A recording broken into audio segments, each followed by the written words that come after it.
Today's motivation technique is about what to do when someone is feeling discouraged. It could be you, or someone on your team, or someone else you care about. What do you do when someone is discouraged? Now, it comes from an article about Nick Vujicic. It's titled "No Arms, No Legs, Huge Heart." It's on our website, and it also features his video.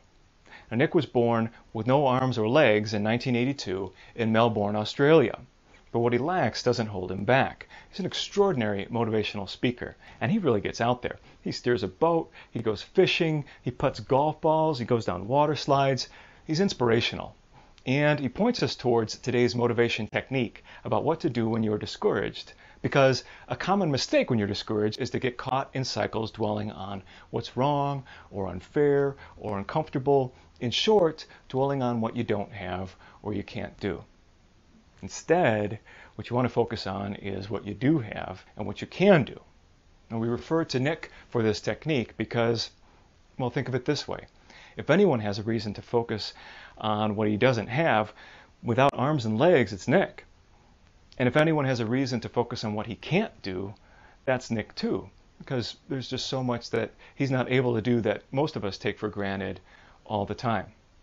But you won't hear Nick complaining. You get the feeling that when he gets down, and all of us have our ups and downs, and surely Nick does too, but you get the feeling that when he does, he simply doesn't have time to stay discouraged. He's too busy getting on with it. He's got things to do. It's not about his limitations. For him, it's about overcoming obstacles. It's about what he does have and about what he can do. So to apply this yourself, when you or someone you know is discouraged, focus on these two steps. First of all, it's about what you have and not what you've lost or what you don't have. Now, what do you have?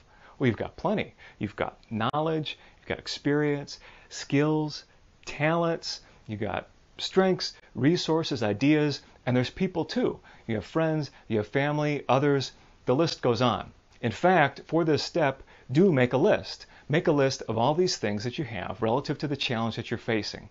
You'll find that just making the list itself starts to make a difference because in a hardwired way it automatically directs you toward the right things to focus on and away from the wrong things to focus on. Now, the second step, what you can do instead of what you can't do. Well, you don't want to be dwelling on what's beyond your ability or your authority or your reach. You want to focus on actions that you can take to make even small progress. How do you do that? Well, this is why I write here that you ought to add and measure 1 and 2. So think about step 1 and look at that list of what you have and then come up with what you can do with what you have, steps you can take with what you have for each one of those assets. It's a great way to avoid just brooding too much about what you can do and focusing on what you can do. You add 1 and 2 by going down your list and looking for productive steps that you can take for each of the advantages that you have. Now, another way that you can be helpful on this to someone in a discouraging situation is to help them generate a variety of possible alternative courses of actions. Help them pick a path to get started, get moving, get some traction, get some quick wins. Don't let discouragement eliminate alternatives or paralyze action. Now, by brainstorming alternative actions, you're bound to come up with something better than what would come otherwise from just dwelling on what you don't have or you can't do. And one more point. I put down here also measure 1 and 2. Now, what I mean by this is that you can hold yourself accountable. In my experience, this works terrifically with clients.